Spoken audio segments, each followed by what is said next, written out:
I watched my ex-wife Jessica and her boyfriend Marcus, snickering in the back of the courtroom as I testified about our marriage. The pain cut deeper than any knife could reach. This woman who once promised to love me forever now mocked me openly alongside her new lover. Their smug faces radiated confidence as they waited for the judge to rule in their favor. Little did they know what evidence my attorney had quietly gathered. The bombshell was about to drop, and those smiles were living on borrowed time. Drop a comment below letting me know where you are watching from. Hit that like and subscribe button if you want to hear more stories about justice being served when you least expect it. Now let me take you back to where this all began. I met Jessica at a local coffee shop near our university campus in Chicago. She had spilled her latte on her textbook and looked so distressed that I offered her my notes from the same class. Her grateful smile captivated me instantly. After 2 weeks of studying together, I finally worked up the courage to ask her on a proper date. We connected on every level, sharing dreams about our future careers and the life we wanted to build.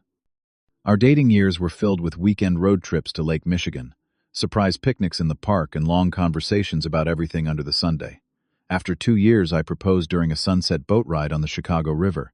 She cried happy tears and jumped into my arms with an enthusiastic yes. We planned a modest but beautiful wedding in a suburban Chicago venue with both our families in attendance. Her father gave a touching speech about finding true partnership, words that would later haunt me. We bought our first home in a quiet neighborhood, a fixer-upper with great potential. Weekends were spent painting walls, installing new fixtures, and transforming the neglected garden into a colorful sanctuary. Jessica had an eye for design while I handled the heavy lifting.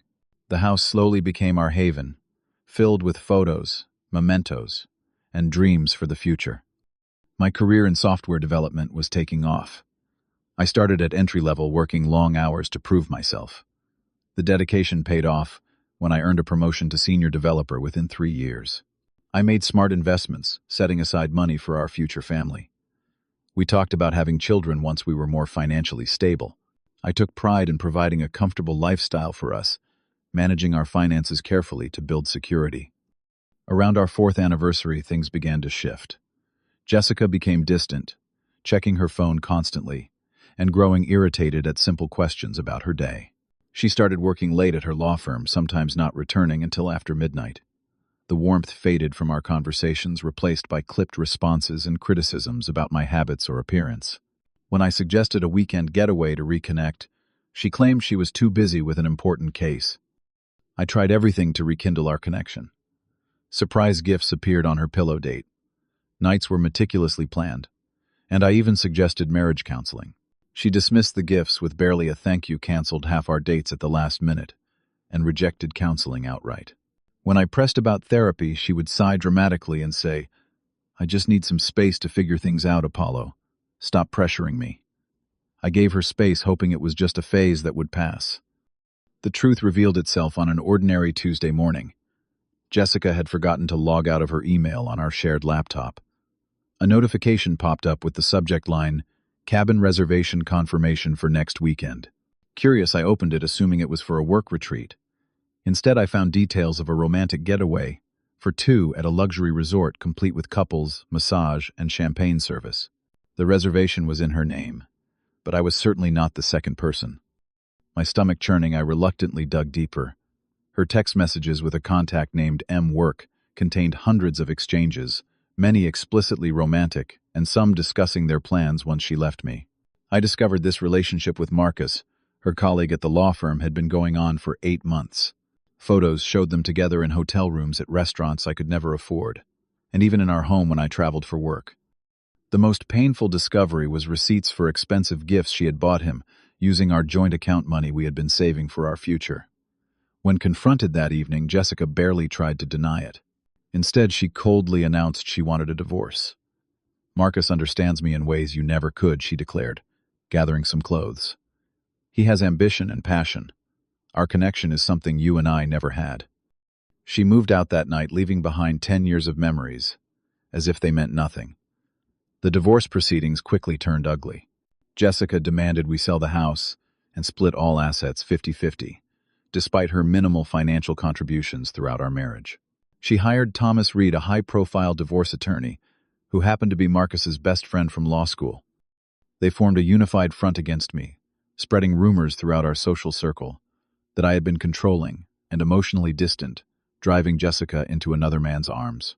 Friends I had known for years suddenly stopped returning my calls. At a neighborhood barbecue, I overheard someone saying, "Poor Jessica stuck with that workaholic who never gave her any attention." The narrative they created painted me as the villain, while Jessica played the role of long-suffering wife who finally found happiness. The isolation felt nearly as devastating as the betrayal itself. With my reputation under attack and assets at risk, I sought legal representation. After consultations with several attorneys who seemed more interested in billable hours than my case, I found Barbara Wilson. She lacked the flashy office and designer suits of Jessica's lawyer, but her eyes held a sharp intelligence and genuine compassion that reassured me.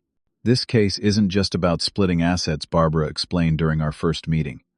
"It's about proving your contributions and protecting what you've worked for. We need to document everything, Apollo. Every penny you put into that house, every investment you made, and every sacrifice you endured." Following her advice, I dug through years of financial records. I found my meticulous expense notebook where I had recorded every major purchase and home improvement.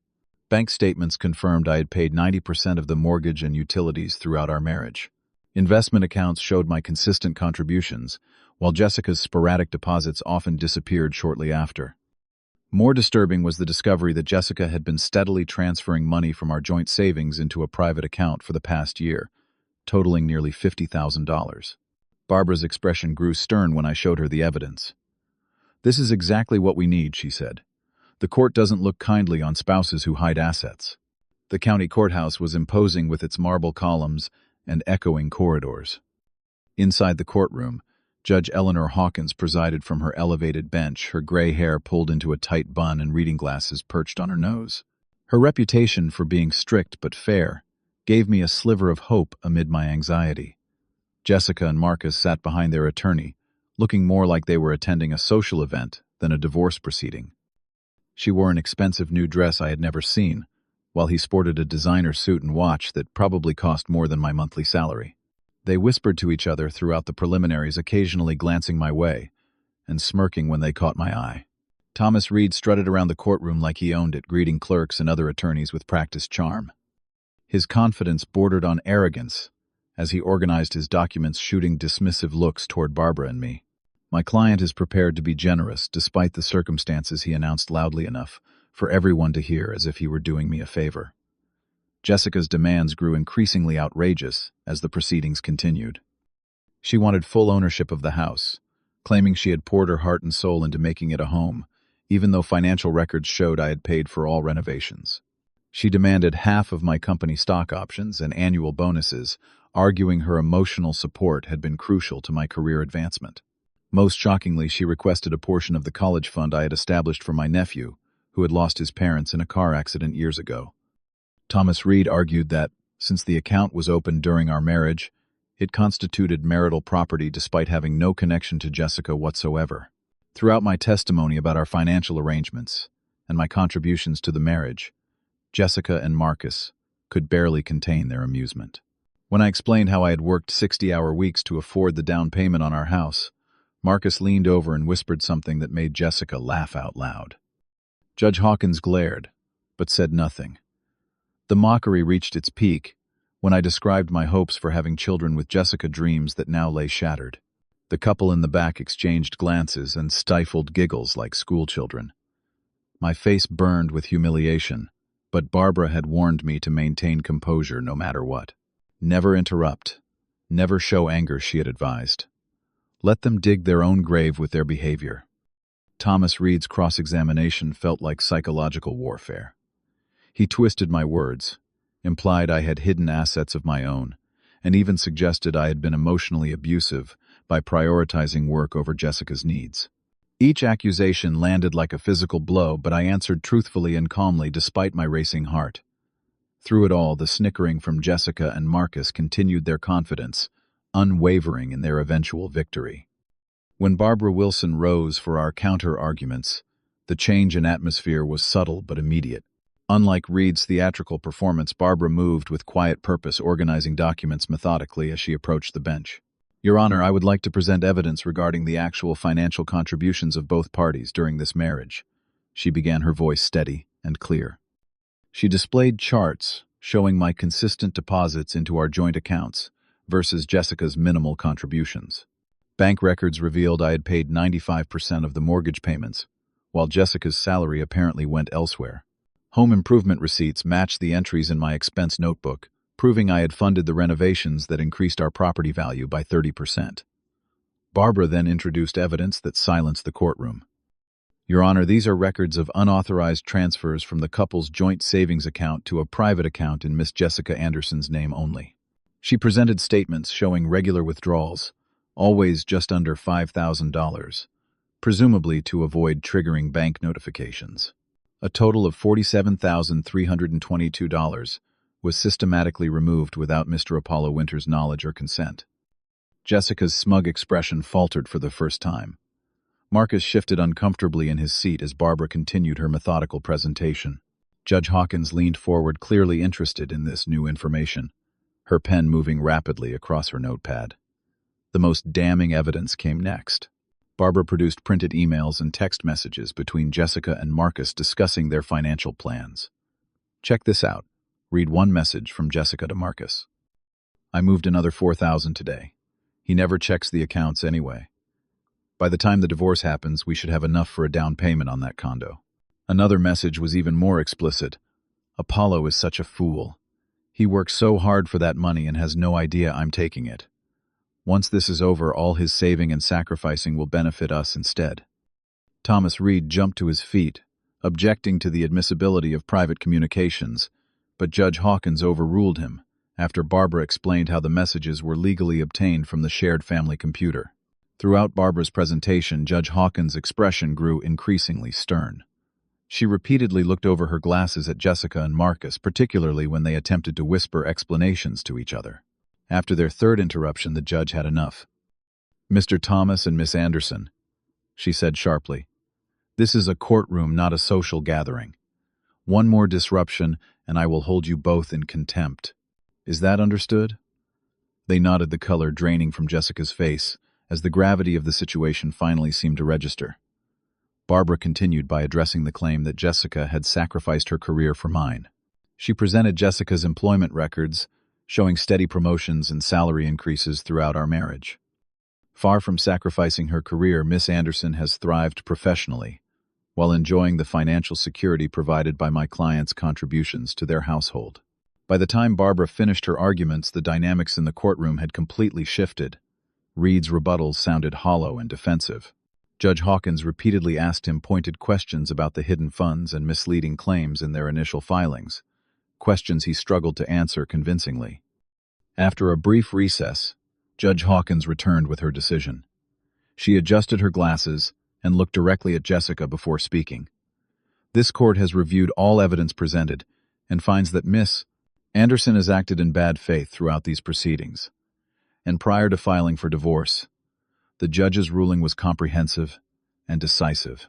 Based on the actual financial contributions, I would retain ownership of the house, requiring no buyout payment to Jessica. The investments and retirement accounts would remain with their respective owners, meaning I kept the substantial portfolios I had built. Jessica would be required to return the money she had improperly transferred from our joint accounts with interest. Regarding the college fund for my nephew, Judge Hawkins was particularly emphatic. The court finds Mr. Winter's establishment of this educational trust to be a commendable act of compassion toward a bereaved family member. Miss Anderson's attempt to claim a portion of these funds is both legally unfounded and morally questionable." With each pronouncement, Jessica and Marcus's expressions transformed. The smirks gave way to open mouths and widened eyes. Thomas Reed frantically scribbled notes, occasionally attempting to object only to be firmly overruled. When the judge ordered Jessica to pay a portion of my legal fees, due to her deliberate attempts to mislead the court, Marcus physically distanced himself from her, sliding several inches away on the bench. As Judge Hawkins concluded the proceedings, Barbara gently squeezed my shoulder. For the first time in months, I felt the weight lifting. Justice had prevailed despite all attempts to manipulate the system. Walking out of the courtroom, I caught a final glimpse of Jessica and Marcus in heated, whispered argument, their previously united front crumbling before my eyes. The months following the divorce were dedicated to rebuilding. The house that had once been filled with painful memories slowly became mine alone, as I repainted rooms and rearranged furniture to erase the remnants of our shared life. Each change felt like reclaiming a piece of myself that had been lost in the chaos of betrayal and legal battles. Old friends gradually returned, many apologizing for believing Jessica's fabricated version of events. She was so convincing, my friend David admitted over drinks. She actually cried when she told us how neglectful you had been. I should have known better. These reconciliations were healing, though I remained cautious about trusting too quickly again. The emotional recovery proved more challenging than the practical matters. I joined a support group for divorced men, finding unexpected comfort in sharing experiences with others who understood the unique pain of betrayal and public humiliation. The group provided a safe space to process anger and grief without judgment, guided by a counselor who specialized in post-divorce trauma. Work became a positive focus, rather than just an escape. I poured creativity into new projects, earning recognition that eventually led to a leadership position. The professional success felt particularly meaningful after Jessica's claims that my career had been built on her sacrifice. Through mutual acquaintances, I occasionally heard updates about Jessica and Marcus. Their relationship imploded just 3 months after the divorce was finalized. According to office gossip, Marcus had already moved on to pursuing a wealthy real estate agent who had hired their firm. Jessica's professional reputation suffered as details of the divorce judgment circulated in legal circles, with several clients requesting different attorneys to handle their cases. Jessica eventually reached out via email, her message filled with vague apologies and hints about reconnecting. "I made some terrible mistakes, and I miss what we had," she wrote. "No one understands me like you did. I read it once, then deleted it without responding. Some bridges once burned cannot and should not be rebuilt. Learning about their downfall brought no satisfaction. Instead, I felt a hollow sadness for what could have been, if honesty and commitment had prevailed. The woman I had loved existed now only in fading memories, replaced by someone I hardly recognized. I wished her neither happiness nor suffering, simply the wisdom to learn from her mistakes." The divorce taught me invaluable lessons about resilience and integrity. I learned that maintaining principles, even when under attack, eventually reveals truth. Patience with the legal system, despite its flaws, allowed justice to unfold in its own time. The meticulous record-keeping that once seemed unnecessary proved to be my salvation. A reminder that honesty leaves a clear trail that deception cannot erase. Perhaps most importantly, I discovered the crucial difference between justice and vengeance. I never sought to punish Jessica, only to protect what was rightfully mine. The satisfaction came not from her losses, but from the vindication of truth. This distinction helped me move forward without the burden of bitterness that consumes so many after betrayal. 2 years after the divorce, I cautiously re-entered the dating world. My first few attempts were awkward, laden with baggage I was still learning to set down. Over time, I became more comfortable sharing my story without letting it define me. Recently, I met someone whose kindness and authenticity remind me that vulnerability, despite its risks, remains the only path to genuine connection. The painful chapter with Jessica has become just that, a chapter rather than the entire story of my life. The experience shaped me, but does not confine me. Each day brings new possibilities to write different pages filled with lessons learned and wisdom earned through fire. Have you experienced a situation where justice prevailed when you least expected it? Share your story in the comments below. If this resonated with you, please like this video and subscribe to hear more journeys of resilience and redemption. Share with someone who might need to hear that sometimes the good guys do win in the end. Thank you for listening to my story. And remember, living well truly is the best response to betrayal.